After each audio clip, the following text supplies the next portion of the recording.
The following is a special presentation of Tony Kurre Radio.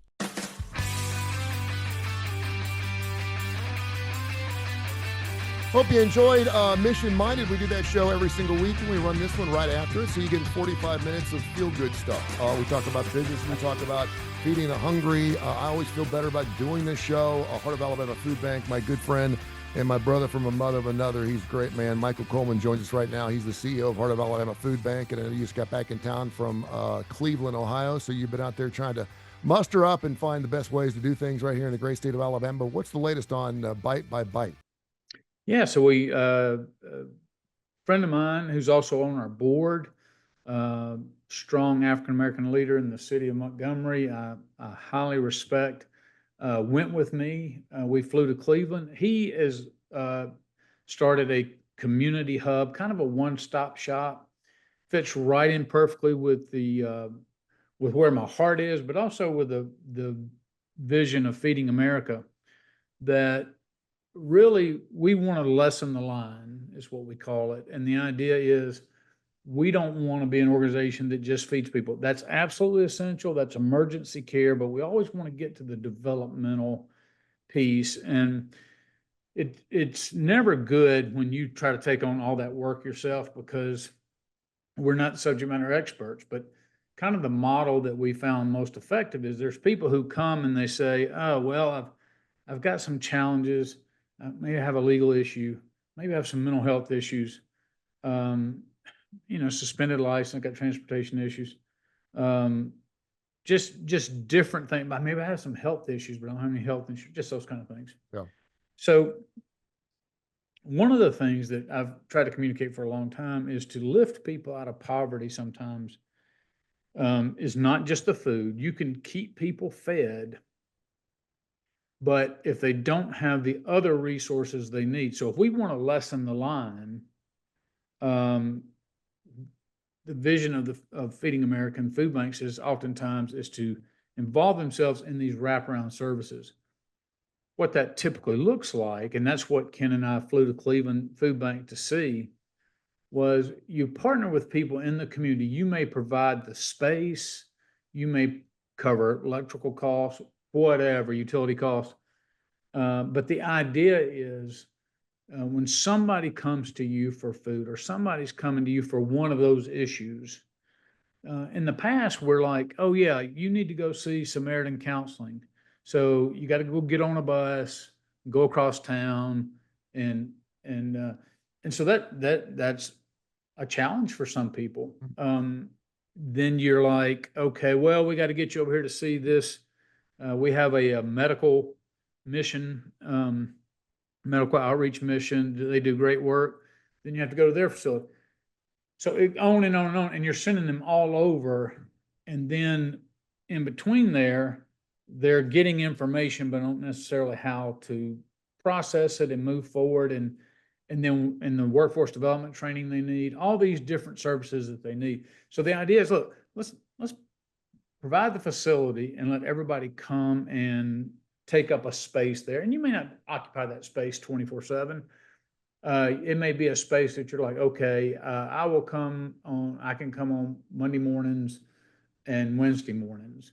Yeah. So you know when those services are going to be there. So even if somebody comes on another day, you can invite them back on. They know how to get back to where you are and provide those services.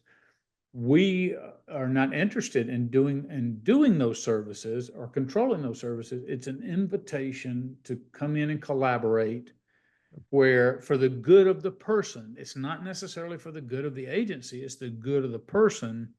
So that instead of saying, oh, let's get you an appointment, you have some mental health issues, we'd like for you to talk to a counselor. Let's set you up an appointment, and then it's across town, in 2 weeks, as opposed to sending you right down the hall. Go 3 doors down to the right, and you can talk to Samaritan Counseling. Excuse me.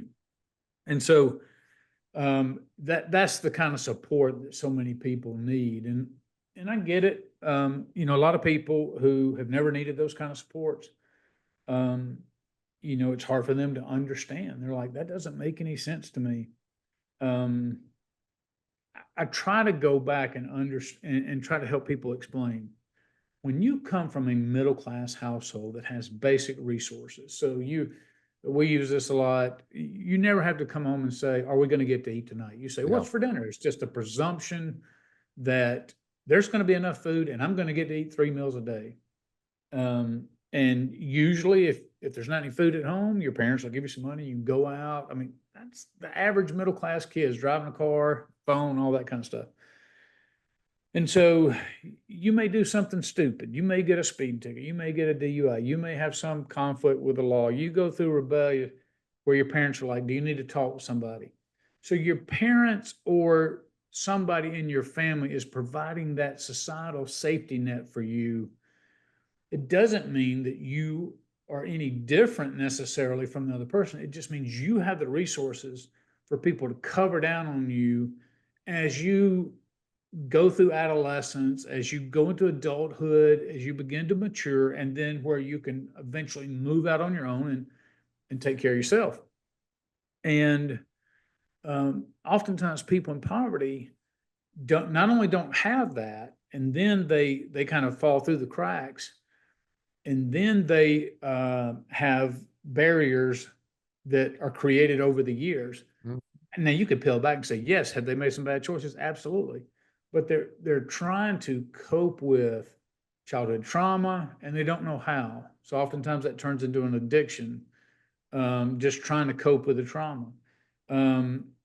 They are not opposed to coming to work every day, but when you're in poverty, time, has no meaning in essence, because, so you have to really kind of approach this from somebody in a poverty mindset, and a community hub gives us the best opportunity to lift people up. Are there going to be people who don't take advantage of it? Sure. Are there going to be people who are always drains on society? Absolutely. But I really want to encourage the audience, don't look at all people who are struggling as if and they're struggling sometimes with things that we take for granted, some basic skill sets. Don't presume that they're trying to be a drain on society. So many people come out of that if they're given the right support and encouragement and ability and the resources to do that. And so that's what we're trying to do. We're very excited about it. I'm always excited. Have no idea whose life's going to be changed, but anytime I've been associated with ministry and getting in the community and doing it for the right reasons, people are blessed by that. And I'm just so blessed to be a part of that. So I'm excited. This is the very beginning. We're seeing what's possible. It may be years before it comes to total fruition like we want to, but nonetheless, it's very exciting. And we're blessed to have you. This is Bite by Bite.